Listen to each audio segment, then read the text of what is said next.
여러분 안녕하십니까. 역전의 용사들이 다시 돌아왔습니다. 오늘은 역전의 용사들이 단단하게 준비하고 있는 비밀병기가 있습니다. 섣부르지만 정확한 총선 예측해드리겠습니다. 이 방송을 보시는 분들은 설마 그렇겠어 라는 생각 버리시면 됩니다.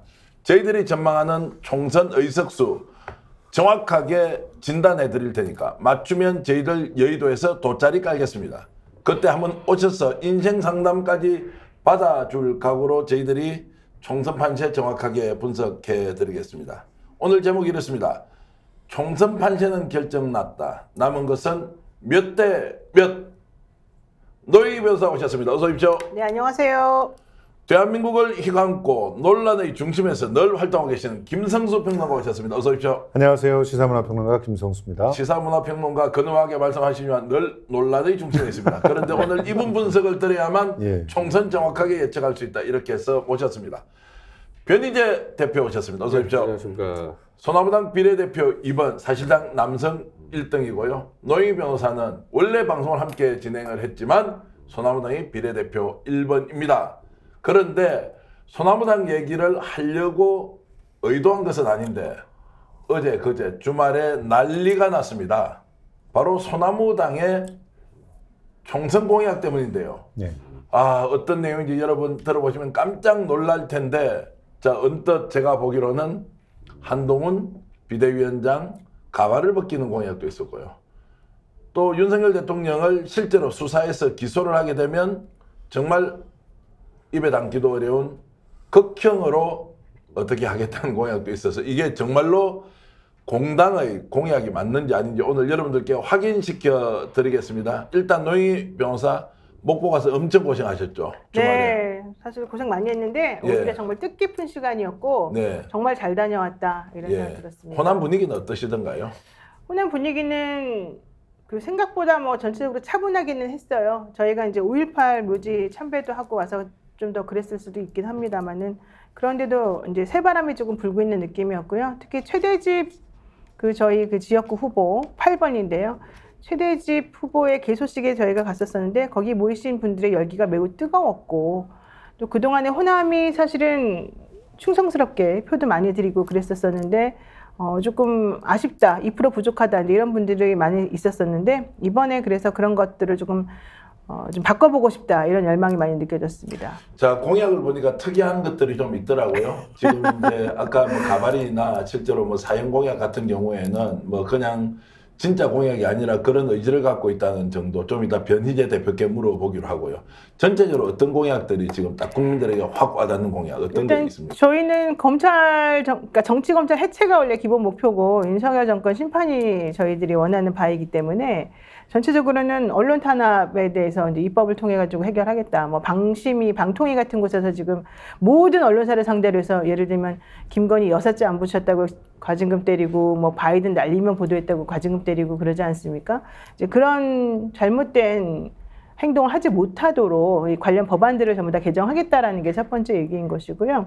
그리고 이종섭 특검 같은 거, 이종섭 씨 같은 경우에도 지금 현실적으로 범위 도피죄까지 지금 논의가 되고 있는 상황이기 때문에 그런 분들 그대로 놔둬서는 안 된다라고 생각해서 이종섭 특검이라던가 그리고 또 이제 검찰이 주요 내걸고 있는 것 중에 하나는 검찰이 예를 들면 특활비 같은 걸 마음대로 사용하고 있지 않습니까? 그래서 검찰 특활비를 좀 폐지하겠다 뭐 이런 얘기도 있었었고요. 그리고 기소청, 그러니까 검찰의 역할은 원래 기소하는 데 있기 때문에 수사는 경찰에게 맡기고 기소는 검찰에게 하자. 그래서 검찰이 가지고 있는 모든 권한 중에서 이제 대부분 그렇게 독단적으로 권력을 남용하는 데 사용하는 그런 도구적인 그런 권한들은 조금 분할시키고 분산시키자 뭐 이제 이런 얘기들이 있고요. 또 존엄사법 그런 것들도 지금 얘기되고 있고요. 존엄사법도 상당히 좀 특이하면서 우리 사회에 꼭 필요하죠. 필요한 내용이다 이런 거 있어요. 저는 존엄사법은 반드시 관철시키는 게 필요하다 이런 생각이 좀 드는데요. 어쨌든 그런 법안 얘기도 나오고요. 서울대 폐지도 있고. 서울대 폐지, 전국 국공립대학 네트워킹을 시키겠다. 통폐합을 하자. 네, 그리고 로스쿨 제도를 지금 좀 고쳐보자. 또 예비 시험을 볼 수 있게끔 하자. 뭐 이제 왜냐면 스카이 출신들로만 또 꾸려져 있는 이분들의 진출 통로가 되니까. 그리고 제가 내건 공약도 중에 하나는 이런 게 있습니다. 우리가 지금 60세 이상 되면서부터 인생 이모작. 왜냐면 이제 생명이 좀 연장이 되면서 많이 길어지고 있는데 오히려 그 연장된 것을 제대로 사용하지 못하기 때문에 인생 이모작 법안 같은 거 이런 것들을 좀 만들어 볼 생각입니다. 이민청도 아주 독특했고 또 소상공인들을 위한 아예 청을 만들어서 제대로 이제 중소상인들 보호하지 이런 것도 있는데 골목상권도 보호하죠. 그걸 보면서 어떤 생각이 있습니다. 지금 설명할 때도 느끼지만 노영희 변호사가 야 국회의원 다 된 것처럼 이렇게 쭉 말씀하시는데 평소처럼 아주 쾌활하게 하시죠. 평소처럼 쾌활하게 하셔도 되고요. 너무 거듭하게 정책 이렇게 국민들에게 발표하듯이 안 하면 되는데 김성주 평론가 이번에 저런 내용 보면서 김건희 개고기법 폐지도 얘기되지 않나요? 네, 제가 오늘도 뭐 저희 우리끼리 또 얘기한 것 중에 하나가 김건희 여사가 그 개고기 식용 금지법을 원래 이제 제안을 해가지고 입법이 되지 않았습니까? 저희는 사실 그게 되게 절차적으로 문제가 많았다고 생각을 해서 김건희 개고기법 전면 개정 이런 것도 지금 내걸고 있고요. 네. 들어보면 그리고 또 한동훈 장관이 지금 동남아시아에 있는 분들을 그러니까 국적을 좀 취득하게 해주는 과정에서 상당히 허술하게 지금 많이 하고 있어서 오히려 위장 국적 취득자가 많다는 거예요. 그래서 그 부분과 관련된 내용도 정면적으로 정리하고 있자 합니다. 소나무당 색깔을 어떻게 보십니까? 정책적 색깔. 정책적 색깔은 선명합니다. 그러니까 어떤 의미에서는 보수와 진보의 가장 그 섹시한 그런 공약들이 망라됐다 이렇게 볼 수가 있겠고 저는 특히 가장 그 지금 말씀드리고 싶은 그 공약이 파묘와 관련되는 공약입니다. 오늘 사실은 그 1000만을 돌파한 파묘 영화 기억하시잖아요. 이 파묘의 핵심 포인트는 우리 사회에 뿌리 내리고 있는 친일 적폐들을 뿌리 뽑자라고 하는 얘기거든요. 그게 바로 철칙입니다. 그러니까 그걸 뽑자라는 그런 메시지인데 소나무당이 유일하게 친일파들이 우리 그 현충원 등에 안장돼 있다. 친일파 묘를 파묘하겠다. 이런 공약을 내걸고 있는데 이거는 진짜 보수들만이 할 수 있는 공약이에요. 그런 측면에서 이런 공약들도 한번 눈여겨봐야 되지 않을까. 지금 소나무당 파격 공약에 대해서 하는데 변희재 대표께 바로 여쭤봐야 되겠습니다. 이게 뭐 허경영 당 아니냐 뭐 이런 이야기를 하기도 하고 뭐 이제 재미삼아 이렇게 댓글 올리던데요. 이제 대통령 사형이나 또는 뭐 한동훈 끌고 와서 국감에서 가발 벗기자 이제 이런 것들이 실제 공약 아니죠. 이건 제가 이제 윤석열 정권 들어와서 제가 유튜버를 하면서 제가 개인적으로 얘기했던 건데 농담을 한 얘기는 아니에요.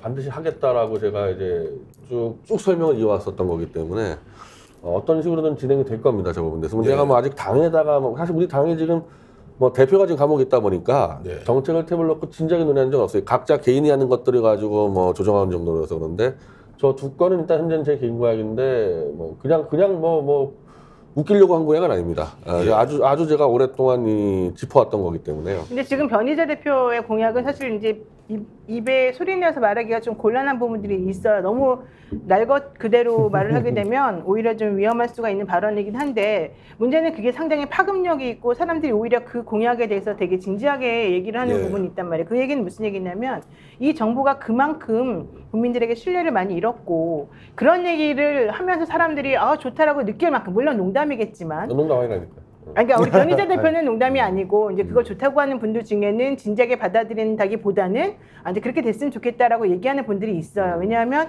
실제 그만큼 그분들에게 실망했고 속상했기 때문에 그 마음이 표현이 된 거라고 저는 생각하거든요. 저는 사실은 이 공약에 대한 논란 자체가 어떤 의미에서는 우리가 반드시 그 새로운 정치를 이렇게 확장시켜 나가는 데서 필요한 그런 과정이라고 봐요. 왜냐하면 지금 현재 2030들은 변희재 대표의 공약에 대해서 열광하고 있어요. 왜 그러냐면 이 공약에는 기본적으로 우리가 나아갈 방향을 갖다가 정확하게 그 매칭을 시켜놓고 그리고 거기서 흥미롭게 서로의 아이디어를 갖다 쏟아낼 수 있게끔 하는 그런 위트와 그리고 날카로운 현실 인식이 공존해 있거든요. 그러니까 2030들의 입장에서는 이런 공약을 놓고 한번 떠들어보는 것 자체가 그러니까 결국은 정치를 이해해 나가는 과정이고 그 놀이를 통해서 정치를 배우는 그런 하나의 과정이기도 하거든요. 그런 측면에서 이거는 뭐 허경영식이다라고 이렇게 몰아붙이는 그런 6070들의 태도는 있을지 몰라도 실제로 2030들이 정치에 관심을 갖게 해주는 하나의 계기는 되고 있다. 그렇게 보고 있습니다. 자, 그래서 이게 당론으로 채택이 될지 안 될지는 뭐 두고 봐야 할 일이고 어찌됐든 지금 이런 공약이 나오는데 SNS 온라인상에는 난리도 아닙니다. 특히 이제 권윤지 지금 이제 비례대표 몇 번이죠? 5번입니다. 5번인데 이제 이분이 펜코라고 하는 약간 진보적 성향의 진보 아니에요. 네, 보수인데 개혁 보수 성향의 이제 그 SNS라고 해야 됩니까? 커뮤니티에서 네. 이제 선풍적인 인기를 끌고 있고 이제 이분도 곧 저희들이 모시고 다음 주에만 모시려고 네. 인터뷰를 이제 할 텐데요. 지금 뭐 댓글 지금 난리가 났습니다. 우리 월요일날 방송을 이렇게 하지만 지금 3,500분이 벌써 들어와 계세요. 그리고 저한테 그 동네 부자님께서는요. 정교환 진행하면서 송영길 석방 외쳐라고 저보고 얘기하는데 소나무당에 계신 분들이 외쳐야 하는데 그만큼 지금 송영길 대표만 나오면 이번 총선에서 뭔가 바람을 일으킬 수 있다 이런 기대를 많이 하는 거고요. 쇼타임님께서도 이렇게 노영이 몸살일 때 아니다. 전면적으로 뛰어야 한다 이런데 실제로 노영희 변호사가 원래 방송할 때 일찍 와서 분장하기로 유명한 분입니다. 그런데 오늘 얼마나 바빴던지 사실 노영희 변호사 얼굴 한번 보여주십시오. 그 노영희 변호사 지금 그냥 막 뛰어와서 이렇게 방송을 해야 될 정도로 저렇게 뭐 열혈 그리고 에너지를 총동원해서 전국 팔도강산을 지금 뛰어다니고 있다 이렇게 이제 어쨌든 권윤지 후보의 그 펜코 그 공약 이 부분은 권윤지 후보는 펜코에 나가거나 거기서 언급될 그런 생각이 전혀 없었어요. 다만 몇몇 방송에서 본인이 이미 2018년서부터 꾸준히 주장해왔던 그런 안티페미니즘에 대한 자신의 소신을 얘기를 한 것뿐입니다. 그런데 그 소신을 얘기하는 그 상황이 지금 현재 2030 남성들한테 마치 무슨 빛이 비춰진 것 같은 그러한 반응을 갖다 불러일으키고 있거든요. 실제로 이전까지 2030 남자들을 자극해서 여성과 갈라치기 하는 그런 정치인들이 있었습니다. 그렇지만 2030 남성들을 품으면서 당신들이 왜 고통을 받고 있는지를 나는 정확하게 알고 있고 오히려 당신들 편에서 지금 잘못되어 있는 이 레디컬 페미들과 싸우겠다라고 주장을 하는 그런 여성이 전면에 등장해서 그것도 아주 논리적인 무기를 갖고 싸워주는 것은 처음이거든요. 그런 측면에서 굉장히 흥미로운 이번 총선에서 막판을 아주 달굴 수 있는 아주 흥미로운 그런 현상이 지금 만들어지고 있는 게 사실이다. 그걸 펜코가 전선에서 받아서 반응하고 있다. 이렇게 볼 수가 있겠습니다. 제가 이제 약간 기성세대처럼 좀 변 대표께 질문을 드리면 지금 파묘를 하자. 또는 아까 펜코에서 권윤지 후보가 이제 뛰는 이런 것들이 기성세대가 봐서는 야 너무 파격적이지만 이거 역풍 부는 거 아니야? 뭐 정당이라는 게 어쨌든 대중정당이면 성격이 분명한 것보다는 두루두루 이렇게 다 관통해야 되는데 이런 부분에 대해서 약간 역풍에 대한 우려는 없습니까? 아니 제 것만 설명할게요. 잠깐만 친일파표면 제 공약이 아니어서 그런데 제 사형 공약은요. 저는 보수에서부터 윤석열을 추격해왔기 때문에 지금도 제가 막 경고를 합니다. 왜냐하면 윤석열의 이 박근혜 때부터의 수사의 조작 날조 수사는 이미 보수가 더 먼저 알았을 거 아니에요. 이 태블릿 조작 이런 것들을. 그러니까 지금 윤석열을 만세 찬양하는 뭐 예를 들면은 보수의 원로라는 사람들, 조갑전 이런 사람들은 완전히 알아요. 이 사람들 조작 범죄를. 심지어 조갑전은 태극기 집회 나와서 이 조작 수사한 검사들을 다 사형시키자고 주장을 했었습니다. 조갑전부터 해가지고 우리가 다 그렇게 왔는데 원래 이 BC 정부라고 이 프랑스에서의 나치 어용 정부 부역자들을 처벌법의 가장 핵심 뭐냐면 나치가 나쁜 놈인 거를 뻔히 알면서 프랑스 국민을 속였던 교수, 논객, 뭐 교사, 기자 이 사람들 처벌하는 법이었거든요. 그래서 10,000명을 수사해서 1,000명을 구속시키고 100명을 사형시켰단 말이에요. 그러니까 제가 그거랑 똑같다는 겁니다. 윤석열이가 얼마나 나쁜 놈들이고 한동훈이가 나쁜 놈인지를 보수가 다 압니다. 이건 보수는. 모든 사람 다 알아요.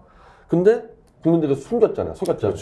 그래서 윤석열 정권 부역자 특별법 만들어가지고 뭐 대표적으로 저는 조갑제 그리고 그 법에 지금 가장 강력히 걸려드는 사람은 박근혜예요. 박근혜만큼 윤석열 한동훈의 조작 수사를 제일 잘하는 사람 없습니다. 저보다 더 잘합니다. 근데 국민들에게 윤석열과 같이 만나서 악수하고 같이 희덕거리고 이 명백한 범죄란 말이죠. 사법거래죠, 사실. 그렇죠. 그리고 이제 그거는 범죄를 은폐해주면서 공천 대가를 받는 있을 수도 없는 일이 벌었답니다. 이런 것들은 특별법을 통해서 그러니까 비시정부 처벌 특별법처럼 만들어서 윤석열 한동훈은 말할 것도 없고요. 그들의 범죄를 국민에게 은폐해준 보수 상당수 부분 전 다 처벌을 해야 된다고 생각합니다. 그래서 하나만 죄송합니다. 요거 잠깐만 말씀드리면 해설을 해드리면 2030들은 이 공약에 굉장히 열광하고 있어요. 그리고 실제로 여기에는 진보 청년들까지도 열광에 가세하고 있습니다. 본인들이 분명히 사형이라고 하는 건 인권에 있어서 굉장히 큰 딜레마를 가져오는 그런 형이라고 하는 걸 알고 있음에도 불구하고 눈앞에서 윤석열에 의해서 사법적 절차에 의해서 완전히 거세된 권력이 다시 부활하는 걸 봤거든요. 그리고 그런 부활을 시켜주면서 뒷거래를 하는 것까지 목도하는 그런 상황에서는 반드시 그걸 끌어내는 그런 작업들이 필요하다고 생각하고 있는데 마침 변희재 그 대표가 사형이라고 하는 얘기를 하나의 상징적인 언어로 던지면서 얘기를 하고 있단 말이에요. 이 측면은 굉장히 중요한 그런 우리 각성을 이게 가져오고 있다고 제가 봅니다. 이지한 얘기가 아니라 우리가 태극기 집회할 때 조작 날조 수사, 더군다나 이 국가의 정말 시스템을 결정하는 거에서 날조사하는 검사는 사형을 시키자고 조갑제도 나가서 이미 동의가 돼 있어요. 보세요. 그러니까 제도권 언어로 보면 이게 이제 특별법을 추진한다. 기소하겠다 이까지는 그렇죠. 이제 우리가 이해가 되는데 사형이라는 단어가 가지는 이런 약간 좀 아까 말씀드린 대로 선정적인 의미가 태극기 집회 때 조작 날조한 검사는 사형시킨다고 우리 이미 합의가 돼 있어요. 보수 태극기 같은 경우. 네, 제가 그리고 아까 말하려다가 말았는데 지금 이제 결국 핵심은 윤석열 정권이 너무 독재를 행하고 있고 본인들의 잘못이나 이런 것들에 대해서는 철저히 은폐하려고 하는 시도를 많이 하고 있다는 게 핵심이잖아요. 그래서 우리가 거기에 대한 어떤 단죄를 해주고 싶다는 게 요점인데 맞아요. 그 중에 하나로 저희 소나무당에서 저희가 한 게 바로 이종섭 그 호주 대사를 불러가지고 방산회의를 한답시고 불러가지고 이번에 국고 손실을 크게 일으킨 그 죄. 또 게다가 한동훈하고 윤석열 대통령이 같이 합의를 해서 지금 국민의힘에서 이종섭 호주 대사를 외국으로 보내면서 범인 도피죄가 성립되는 거 아니냐라고 하는 의심을 사게 되면서 국민의힘 지지율이 좀 떨어지게 되니까 오히려 불러드리겠다라고 하면서 결과론적으로는 그 사람들끼리 서로 지금 뭐 일종의 합의가 돼서 딜을 해서 결과적으로는 이종섭 씨를 불러들이는 그런 걸 통해 가지고 결국 국민의힘의 지지율을 높이 올리려고 하고 있잖아요. 그게 바로 선거법 위반이라고 생각해서 저희가 오늘 공수처에 가서 그 고발을 했습니다. 그때 현장에 우리 김성수 평론가도 왔었어서 취재를 했기 때문에 그 부분 저희가 그때 지난번에 김종대 의원하고 나와서 같이 약속한 게 있지 않습니까? 그 최수근 상병의 사망과 관련해 가지고 오늘 또 대통령실에서는 그건 작은 사고다 뭐 이따위 말을 하고 있는데 그게 정말 있어서는 안 되는 일이 벌어졌고 그거를 또 해결하려고 하니까 못하게 하는 이 조직적인 은폐가 있어서 저희가 그거를 막기 위해서 최선을 다했고 그 결과로 오늘 저희가 고발했다는 걸 말씀드리고 싶고요. 그 관련해서 취재한 바가 있기 때문에 김성수 평론가가 한마디 좀 해줬으면 좋겠어요. 예, 제가 오늘 아침에 그 부랴부랴 과천까지 갔던 이유는 바로 이종섭 특검을 얘기하는 사람은 많지만 그것을 가지고 정확하게 행동하는 사람들이 적었는데도 지금 소나무당 같은 경우는 비례후보 3명이 직접 그 자리에 가서 그 지금 현직 장관 4명을 넣고 또 한동훈 비대위원장까지 집어넣어서 5명을 고발하는 그런 장면을 봤기 때문인데 이 부분은 사실은 우리 사회에 지금 아주 잘못된 그런 뿌리부터 잘못되어 있는 부패를 정확하게 그 겨냥하고 있는 그런 사건이거든요. 최수근 상병이 왜 죽었습니까? 그거는 위에 그 권력자에게 충성하려고 하는 그런 욕심으로 자기 사병들은 언제든지 죽일 수 있다라고 하는 잘못된 인식을 갖고 있는 사람들이 출세를 하고 있고 그를 위해서 심지어는 수사까지도 조작을 해가지고 풀어줄 수 있다는 것을 우리가 눈으로 봤기 때문에요. 이런 사회가 있으면 우리 자식들을 누가 지켜줄 수 있습니까? 이 위기를 국민들은 느끼는데 정치권은 그만큼 민감하게 느끼지 못하는 그 상황에서 이종섭을 도피까지 시키는 그런 상황을 좌시하고 있었던 그런 기성 정당에 일침을 놓는 그런 사건이라고 그래서 볼 수 그 있습니다. 고발장 초안을 베트남 대사였던 저희 그 소나무당의 비례후보 6번인 김도연 대사가 있어요. 그분이 작성을 했어요. 왜냐하면 그분이 외교관 출신이거든요. 외무고시 봤던. 제일 잘 알고 있기 때문에 이 실질적으로 이런 식의 회의는 어떻게 진행되는지 이게 왜 조작되고 급조된 것인지를 설명을 정확히 해냈습니다. 어쨌든 논리적으로 어떤 구성이 있느냐도 중요하지만 실제로 이제 이것을 행동으로 옮기면서 소나무당이 가장 민첩하게 움직이면서 어쨌든 수사 의뢰했다. 이 내용은 이제 소나무당이 첫 작품으로서는 상당히 반향을 많이 일으켰다. 이렇게 저는 보고요. 그리고 제가 이제 더 좀 재밌게 말씀드리면 노영희 변호사가 비례대표 1번으로 국회 입성을 하면 여러분 죄송합니다만 보좌관은 정해져 있습니다. 뭐 국회에서 날고 기는 보좌관이 있겠지만 김종대 전 국회의원이 실제로 보좌관을 맞아요, 진짜 그랬어요. 그래? 하겠다고 여기 방송에서 자초를 했어요. 본인이 최소 6개월은 하겠다. 최소 6개월은 야, 이건 박수 쳐야 돼요. 보좌관을 하겠다. 하겠다고. 그래서 우리는 역사상 최초로 사진을 걸어야 되겠네, 소나무당. 보좌관. 참고로 이제 김종대 전 의원은 지금 녹색정의당의 선거총괄위원장인데요. 그럼에도 불구하고 선대위원장 되기 전에 한 말이긴 합니다. 예, 선대위원장이 되기 전 했고 선대위원장 되고 나서는 똑같은 질문하니까 대답을 예, 제가 그럼 한 적 있죠. 이렇게 했기 때문에 농임용사의 초대 보좌관은 김종대 의원이다. 지금 한 4,800분이 지금 들어와 계시고요. 그 많은 분들이 이제 댓글 주시고 소나무당을 이구동성으로 외치고 있습니다. 왜 이구동성입니까? 소나무당의 번호가 비례대표 그 이제 투표할 때 번호가 29번입니다. 예. 야, 이번에 38개인가 39개 정당이 있더라고요. 29번. 그래 제가 이구요라고 이 말 했다가 농임변호사한테 그 별로라고 제가 핀자를 먹었는데 이구요라고 이구요라고 이제 했는데 이구는 이 나라를 구했다 이런 그렇죠. 얘기가 되고요. 이 나라를 구했다. 예, 그러니까 소나무당이 이 나라를 구한다, 이 나라를 구했다, 이미 구속돼 있다. 누구는 우리가 나서면 이미 구속이다 이런 얘기 됩니다. 소나무당을 또 뭐 대나무당이라고 약간 이제 웃음기 섞인 이야기도 있지만 여기에서는 이제 진짜 소나무당이 대단한 정당이 된다는 여러 의견 나오고 있고요. 이구동성 송영기를 석박하라. 그리고 우리 집 가족표는 이구 몰빵이다 이렇게 이제 나오는 분들도 있는데 어찌됐든 여러분들 소나무당이 이렇게 이제 바람을 일으켜 주니까 무엇보다도 민주당이나 조국혁신당이 정말 좋게 됐어요. 약간 섭섭하지 않습니까? 소나무당이 막 이렇게 싸워주니까 기존에 있는 거대 정당과 비례대표로 훨씬 더 이제 일찍 출범한 조국혁신당도 상당히 도움을 받는 것 같습니다. 근데 저희랑 이제 조국혁신당 약간의 이 표 노선이 다르기 때문에 그렇죠. 저희는 이제 윤석열 체제는 우리가 큰 개혁을 한다는 게 기존 민주당이나 조국신당 표를 뺏는 게 아니고 예. 저희는 이제 좀 온건 보수죠. 이제 이준석을 지지하는 거 고기를 좀 공략 들어간 상태고 네. 거기서 한두 발 더 들어갈 겁니다. 아마 그래서 올드라이트까지도 들어가게 되니까 조국신당이나 민주당은 절대 공략하지 못하는 그 표밭을 우리가 밀고 들어가는 거죠. 그것도 정치공학적으로 보면은 참 흥미로운 드라마가 만들어지고 있는데 만약 소나무당이 최소한 10% 이상을 얻게 되는 그런 일이 벌어진다면 드라마는 완성이 돼요. 예.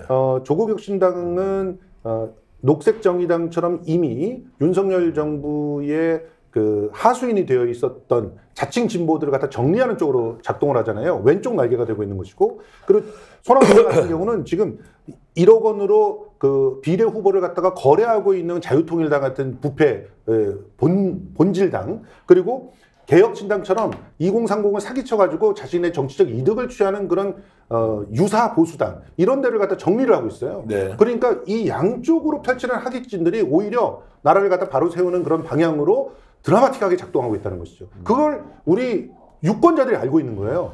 그 대중문화를 이제 전공하시는 분으로서 이런 소나무당이 뒤늦은 출발에도 불구하고 하객진 표현하셨지만 이렇게 어쨌든 균형추 역할을 하고 있는 그 비결은 뭐라고 보십니까? 기본적으로 좌우가 연합을 했다라는 데서 굉장히 큰 어떤 의미가 있습니다. 그러니까 이미 좌우 합작을 해야 된다라는 목소리는 많이 있어요. 근데 좌우 합작을 하다가 자기가 자기 구독자들이 떨어져 나가니까 도망간 사람들도 많고, 그러니까 다 어떤 자기의 이득만 보고서 판단을 하고 있을 때 그래도 꿋꿋이 그 자리를 갖다 지킨 사람들이 지금 소나무당을 든든하게 받쳐주고 있거든요. 이 좌우 합작이라고 하는 것은 그 서로의 이념과 가치를 떠나서 나라를 갖다 구하기 위해서는 언제든지 같은 목적으로 힘을 합할 수 있다라고 하는 걸 보여주는 그런 선택이기 때문에 또 다른 의미에서 드라마가 될 수 있다고 봅니다. 노임 변호사 솔직히 대답 좀 해주세요. 변희재 대표가 여기 나와서 소나무당 한다고 할 때 민주당을 지지하는 사람은 변 대표 믿을 수 있느냐 없느냐, 야 우리 저 사람 믿던 큰일 난다 뭐 이런저런 이야기 있잖아요. 요즘 그런 이야기 쏙 들어갔어요. 오히려 변희재 대표에 대해서 더 열심히 잘 싸워라 이런 좀 댓글이나 격려성 얘기가 많이 나오는데 역시 변 대표가 소나무당 선택 잘한 거죠. 저는 변 대표가 정말 엄청난 추진력을 가지고 사람들을 끌어모으는 묘한 매력이 있어서, 물론 이제 그 민주당을 지지하는 분들이 보기 불편한 그런 발언들을 한 것도 있다고는 제가 압니다만은, 그것과 별개로 우리가 지금 하나의 목표를 가지고 움직이는데 가장 추진력을 많이 주는 그런 정말 동력이 되는 그런 존재라고 저는 생각을 하거든요.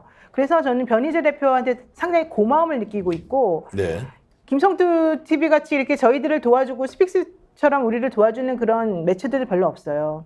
그런데 변희재나 권윤지 이런 사람이 한번 뜨면 그 파급력이 엄청나가지고 우리들은 따라가기 어려울 정도로 이 회오리처럼 몰아치는 그런 힘이 있더라고요. 그래서 저는 그런 것들 때문이라도 이번에 저희가 반드시 국회에 입성하는 데 있어서 그래서 정말 할 일을 할 수 있게끔 판을 깔아주는 데 있어서 엄청 중요한 역할을 하기 때문에 지지하시는 분들 저한테도 맨날 왜 너는 그 사람이랑 어울리냐 그 사람이 약속을 지키거니 이런 말 하는 분들도 있지만 저는 그거는 그렇지 않다고 생각하고 열심히 저도 얘기를 하는 중이거든요. 그러니까 저는 그런 의미에서 일단 우리들의 목표는 하나고 그 하나를 위해서 지금은 모두와 손을 잡을 수 있는 때이고 그 가장 핵심 동력은 변희재다 이렇게 생각합니다. 이렇게 생각하면 되는데요. 이제 민주당이 이 윤석열 트렌드정의 거의 몸통이라고 보면은 조국 신당이 왼쪽 날개고 소나무당이 오른쪽 날개 역할을 해서 오른쪽 공략을 하고 저는 그 소나무당 안에서 또 오른쪽 날개입니다. 그렇죠. 그 소나무당에서 왼쪽 날개가 노영희 변호사고요. 그래서 균형을 맞춰주고 있는 거죠. 소나무당에서 그러면 가운데 있는 분은 누구예요? 송영길이죠. 송영길 대표가 이제 중간에 있고. 송영길 대표가 대단한 게 지금 펜코에서 사실은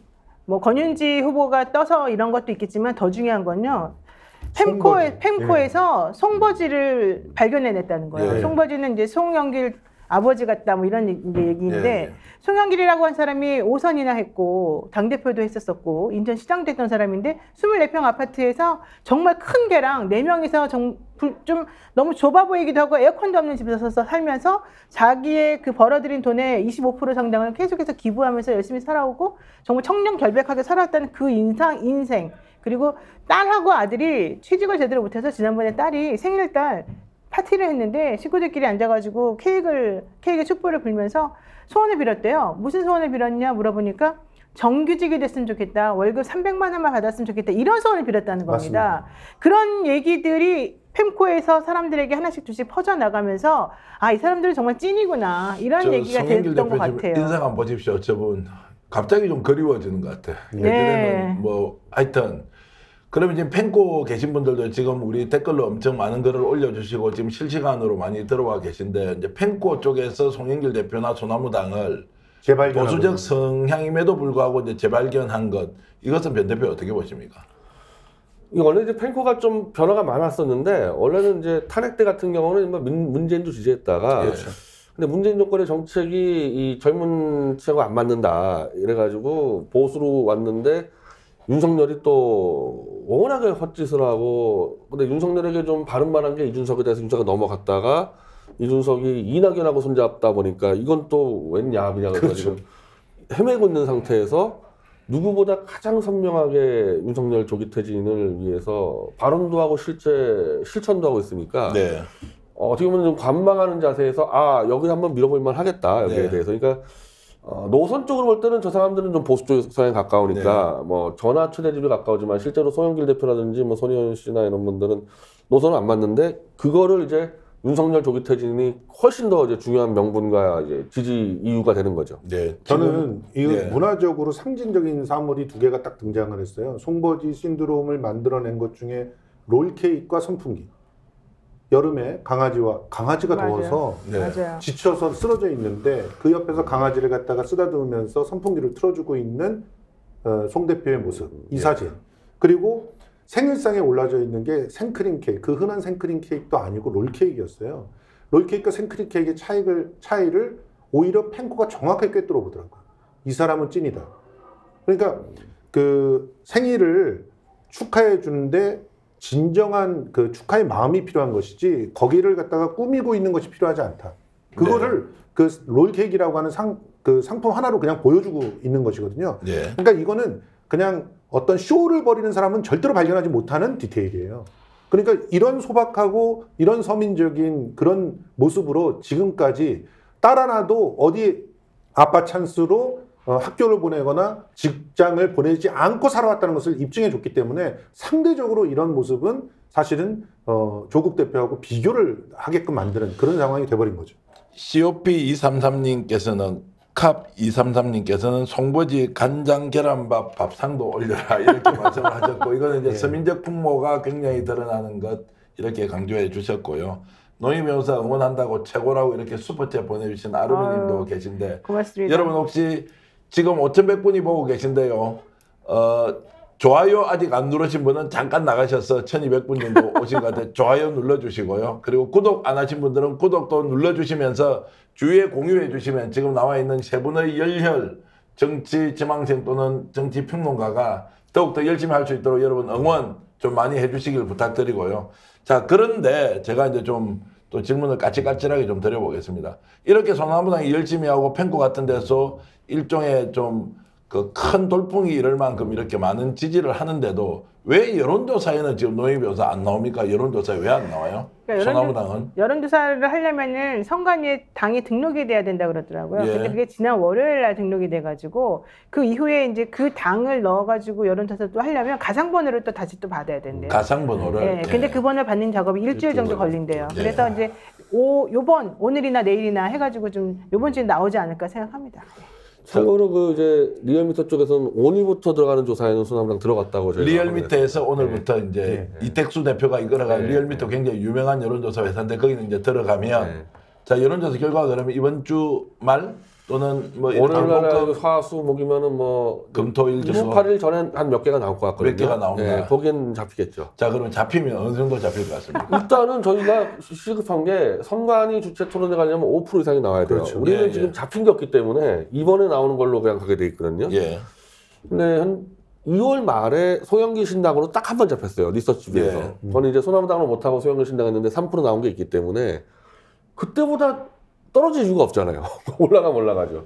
그래서 한 선관위 목표 토론 참여할 수 있는 5% 정도는 넘지 자, 않을까. 그러면 선관위 5%라면 지금 현재 나오는 거는 녹색 정의당도 5%가 안 나오면 안 나오죠. 그러면 선관위 토론회라는 게 이제 비례정당 토론회 말씀이죠. 그렇습니다. 예. 거기에 나갈 수가 없다. 녹색 예. 정의당도. 아, 이제 녹색은행은 현역은 6명이니까 그거는 가능하고. 의무적으로 현역 의원이 나가는 있거나 예. 5% 이상 여론조사 나오거나 그러면 굉장히 중요한데 생각보다 허들이 좀 높은 것 같습니다. 높아요. 5%. 네, 높아요. 그 짧은 기간에 이렇게 달성하려면 비례대표 1번으로서 어떻게 해서 이제 5% 넘기시렵니까? 일단 저희들의 진정성을 계속해서 지금 열심히 보여드리고 있고 저희가 실제 움직이기 시작한 게 일주일도 안 됐습니다. 그렇죠. 그런데 지금 이제 중앙일보에서까지 소나무당을 언급하기 시작했고요. 네. 국민의힘 후보도 오늘 그 어떤 방송 유튜브에 나와가지고 노영희 변호사가 그러니까 제 이름 일부러 언급 안 해요. 저랑 원래 잘 아는 사이인데. 그래서 비례 1번인 여성 후보가 뭐 어떤 정책을 내세웠는데 그것이 결국은 곧 거품이라서 꺼질 것이다. 뭐 이런 취지로 말을 하는 걸 제가 봤는데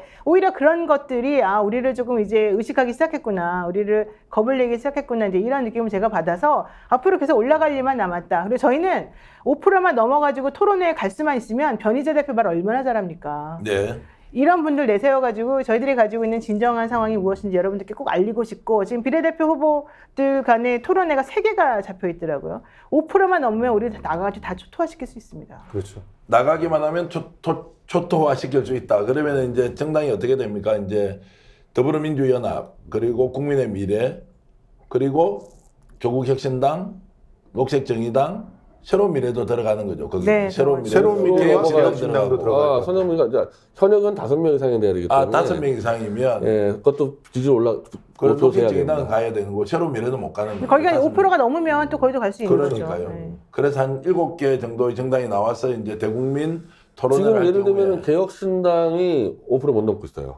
예, 4%대 3% 4%가 나왔기 때문에 평균치를 내기 때문에 예. 개혁신당 참 못하는 수가 있습니다. 야, 이게 이제 굉장히 재밌는 결과가 나오는데 그러면은 선관위에서는 이번 주말에 나오는 여론조사 결과를 보고 원래는 한 달 평균인데 예. 저희는 잡힌 게 없기 때문에 그냥 이번에 나오는 거로 다 결정 나는 거고 개혁신당은 많이 잡혔잖아요. 근데 2, 3%짜리가 워낙 많아서 평균치면 5%가 안 넘어갈 겁니다. 예, 5%가 넘을지 못 넘을지 여러분들이 이제 혹시 전화 오면 어떤 당을 지지해 주시는 것이 한국 정치 발전을 시키는지 저는 전화 오면 어느 당을 지지할 것인지 정했습니다. 다만 그 정당은 말씀은 못 드리겠습니다. 여러분 참고하시고요. 자, 이렇게 해서 이제 보수 쪽을 상당히 많이 깨어먹고 있지 않습니까? 실제로 그런 거죠. 의사단체도 지금 대한의사협회 회장이었던 최대집 회장이 목포에 출마를 하고 엊그제도 사무실 개소하고 그 다음에 목포를 의료천국으로 만들겠다. 이제 이런 공약까지 내세웠는데 목포 쪽의 분위기는 지금 현재 어떻습니까? 그러니까 이게 송영길 대표나 최대집 대표나 이제 호남에 출마 들어가는데 이것도 무슨 호남표를 갈라먹는 게 아니에요. 제가 현장 돌아보니까 이미 호남은요 정치가 죽었어요. 그래서 지난 지자체부터 이 호남의 투표율이 30%에 머물러서 그냥 민주당 찍어줘야지 이거 말고는 투표를 아예 안 하는 상태이기 때문에 최대집 대표도 그냥 습관적으로 쓰는 민주당 표를 뺏어오는 게 아니라 투표장에 안 가는 사람 표를 가져오는 수밖에 없는 거거든요. 송 대표도 마찬가지일 겁니다. 그러니까 투표를 포기하고 정치를 포기한 호남 사람들을 다시 정치에 복원시키는 거니까 확장을 시켜주는 거지 뭐 표를 나누는 게 아닌 겁니다. 자, 지금 예. 제가 좀 도움 말씀을 드리자면 이영선 후보가 날아간 지역구 세종. 세종 예. 갑을 보시면 어떤 마음인지를 호남 그 유권자들 마음을 알 거예요. 네. 국민의힘을 찍을 수는 없어요. 그런데 민주당의 등에 칼을 꽂은 사람도 찍을 수가 없어요. 에라 모르겠다, 투표 안 할랜다, 이런 분위기가 만들어지고 있거든요. 호남 사람들이 그런 거예요. 지금 국민의힘을 죽어도 찍을 수는 없어요. 그런데 민주당이 더 나빠. 토호들이 막 해먹은 놈들이 너무 많아. 부패한 인간들이 왜 또 공천을 단수 공천을 받는 거야? 이런 아픔들이 있는데, 그런데 이번에 경선을 통해서 많은 분들이 바뀌어 나간 곳에서는 희망을 갖고 투표를 해서 나오겠지만, 목포는 그 사람이 또 됐어. 그분은요, 목포에 새로운 박물관을 갖다가 지어서 거기서 손혜원 의원이 200억대를 기증한다고 하는데, 아유, 최고위원이 그때 있었거든요. 민주당 최고위원이 오셨으니까 최고위원이 힘을 써가지고 박물관 좀 지원해 주시죠, 이러고 있는 분이에요. 예. 그러니까 이런 정도로 목포에 대한 애정이 없는 사람이라는 걸 목포 사람들이 알고 있는데 그분을 갖다 찍을 수가 없는 거예요. 이럴 때 대안으로서 어떤 사람이 나오느냐가 중요한 거고, 최대집이 과연 대안으로서 자리매김할 수 있느냐는 지금서부터 설득해 나가는 그런 최대집 후보의 몫이라고 생각합니다. 송영길 대표 지금 석방 문제는 어디까지 가 있습니까? 그냥 기다리고 있습니까? 될지 안 될지 모른다. 매일 지금 하는 이야기인데, 이것 때문에 독자식론으로 가야 된다, 아니면 송 대표가 나오면 엄청나게 큰 힘을 얻을 것이다 이러는데, 이제 질문은 조금 이제 좀 반복적으로 하니까 좀 뭐 식상하기도 한데 어떻습니까, 송 대표? 제가 확인을 해봤더니요, 이제 그 송 대표 본인하고도 얘기를 했고, 그다음에 송 대표 변호사하고도 얘기를 했고, 전체적인 걸 다 확인을 해봤습니다. 일단 판사님께서 처음에는 보석은 절대 안 된다는 마인드를 가지고 계셨다가 지금은 조금 보석을 허용해주는 쪽으로 마음이 좀 기운 건 확실합니다. 네. 그런데 변호인들의 의견 너무 많이 내니까 이제 변호사들의 의견 다 똑같은 얘기니까 이제 그만해라, 예. 이렇게 했어요. 그러고 난 다음에 송 대표가 본인이 이제 왜 나가야 되는지 절실하게 적은 탄원서를 써서 냈고요. 그리고 함세웅 신부 등을 중심으로 해가지고 지도자들이 냈고 4,500명의 시민들이 연명해서 냈지 않습니까? 가장 중요했던 핵심 쟁점은 증거인멸 우려 내지는 증인들하고 만나가지고 뭔가 해볼까, 이제 이런 것들이었는데, 그 부분과 관련해가지고 저희 소나무당 비례대표 8명 전부 다가 그렇지 않고 저희들이 책임지겠습니다라고 하는 그런 입장을 밝혀서 저희가 또 내일 탄원서를 제출할 예정에 있고요. 더 중요한 건 이겁니다. 가장 핵심적인 증거라고 하는 거는 결국 증인을 통해서 뭔가 조작할 것이다라는 걱정일 텐데, 네. 이미 검찰은 모든 증거를 다 압수해갔기 때문에 사실 더 이상 할 수도 없고요. 예. 2번째로는 27일 날, 내일 모레 수요일 날 중요한 증인이 한 명 이제 연결이 돼 있어요. 그 중요한 증인이라고 하는 것은 이 먹사연, 먹고 사는 문제 연구소, 거기에다가 돈을 기부했다는, 후원을 해줬다라고 하는 이제 박모모 씨라는 분이 계시는데, 네. 그분이 실질적으로 뭐 뇌물 정치자금법 위반에 그 돈을 지급했는지, 그 돈이 실제 송영길 대표에게 넘어가서 그런 식으로 쓰였는지, 이게 핵심이거든요. 그분을 27일 날 증인 신문한다는 거예요. 근데 그러고 나면 실제적으로 매우 중요한 증인 신문은 거기서 정리가 되고, 나머지는 다 법리적인 거나 좀 자잘자잘한 증거들이 나와서 정리될 것이기 때문에, 정말 만약에 판사님이 무슨 생각이 있다 그러면 27일 증인신문이 끝나고 나면 송영길 대표를 풀어줘야 되는 거예요. 그렇죠. 원칙적으로. 그러면 27일이면 수요일이지 않습니까? 수요일. 그러면은 목금 중에는 이제 그러니까 28일이 본격적인 선거 운동의 시작 날이기 때문에 27일만 나오기만 하면 저희들은 그때부터 시작해볼 수 있다고 생각하고 제가 있습니다. 비례대표 1번과 비례대표 2번께 좀 여쭤보겠습니다. 나오시면 그냥 국회 앞에 가서 기자회견 합니까? 아니면 스위스에서 와서 투표 인터뷰를 합니까? 제 생각에는요, 지역구 출마제 하지 않습니까? 예. 이거는 지금 지역구 선거가 사실상 사모님 혼자 돌아다니는 거 말고 할 수 있는 게 아무것도, 그냥 구치소 나오자마자 바로 열차 타고 지역구 들어가서 해야 되지 않나요? 서울에서는 기자회견을 하고 내려가는 게 맞지 않겠습니까? 맞죠. 구치소 서울에서는 앞에서 먼저 기자회견을 하고. 서울역에서 기자회견 하고 그냥 차 타고 그냥 들어가 버려야 돼요. 간다. 한시도 알겠습니다. 스픽스를 먼저 한번 모시고서 내려보는 걸로. 아니 뭐 스펙스보다 훨씬 더 중요한 언론들이 많으니까 지금 오시면 좋고 다른 데 가셔도 되는데 제가 질문을 드렸고요. 대표님이 살짝 속상했는데요. 지금 아니 그렇지 않습니다. 그렇지 네. 않습니다. 저희들은 지금 성금용님 다른 많은 분들이 지금 슈퍼챗을 보내주고 계신데요. 고현주님도 노희 변호사, 슈퍼챗 릴레이네요, 진짜. 노희 변호사 변희재 대표 응원한다고 주셨고요. 그리고 송버지 이미 구속의 29번 소나무당 이렇게 지금 그러니까 ESTHER 이스터라고 읽습니까? 펜코에서 펜코 밈 중에 하나가 이겁니다. 손나무당은 대표 리스크가 없다. 예. 무슨 일이냐? 이미 이미 구속돼 있기 때문에. 네, 이미 구속돼 있기 때문에. 그게 밈입니다, 밈. 해피님께서도 슈퍼챗을 많이 보내주시면서 변 대표님 화이팅, 최 대표님 화이팅, 소나무당 화이팅. 여기에 제가 한 말씀 더 붙이면 노영희 변호사도 화이팅. 이렇게 이제 일단 하는데 어찌됐든 송일 대표가 출소를 하느냐 마느냐가 이제 막바지에 지지율 몇 % 가느냐 못 가느냐 이제 이런 부분이고. 자, 노영희 변호사께는 뭐 본인의 당사자이기 때문에 김성수 평론가께 여쭤보면 이 두 분은 이번에 국회에 들어갈 것 같습니까? 1번, 2번은? 뭐 몇 가지 변수가 있죠. 예. 일단 송영길 대표가 보석으로 나오느냐 아니냐 하는 예. 변수가 있겠고 지금 현재 타오르고 있는 이 그 바람이 과연 어디까지 그 번져나갈 것인가. 예. 그 번져나가기 위해서는 또 몇 가지 넘어야 될 산들이 있다고 봅니다. 특히나 예.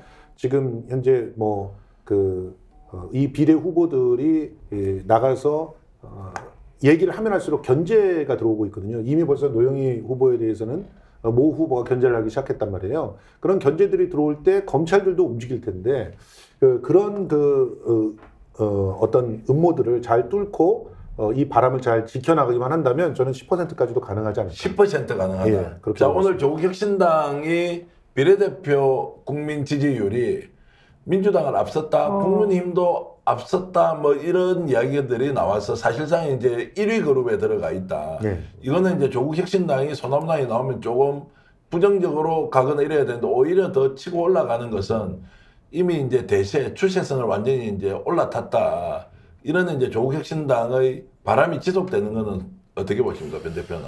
근데 다시 아까 말한 대로 우리는 이 조국신당과 표밭이 완전 달라서 아까 말한 우리는 좀 보수표를 더 많이 얻고 호남표, 투표를 포기한 호남표를 가져야 되기 때문에 네.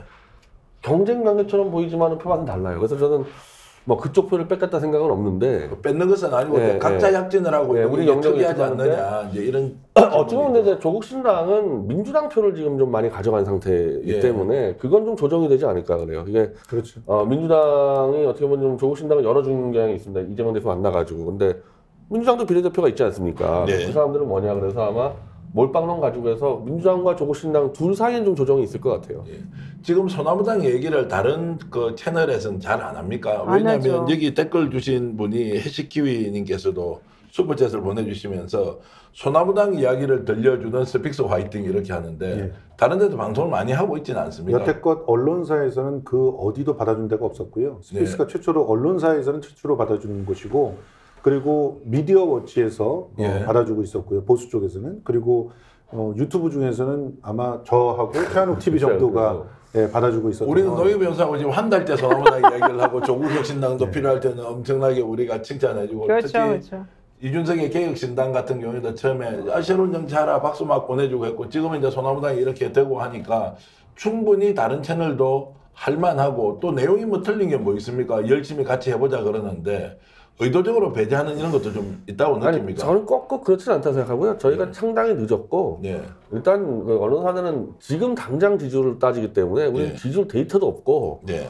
그냥 뭐 제껴놨다가 아마 이제 팬컵 폭발했다 그러니까 이제 관심 갖고 아마 우리 지지율 나오고 그러면 정상적으로 뭐 될 거라 봅니다. 변희애 대표가 지금 매불쇼에 거의 전담 출연자처럼 가지 않습니까? 매불쇼 같으면 오늘도 보니까 동접자가 9만 명이더라고요. 깜짝 놀랐어요. 아침에 겸손히 힘들다는 한 22만 명 가 있고. 오늘 매불쇼는 그냥 이 실방 댓글에 소나무당으로 도배가 돼버려가지고. 아, 그래요?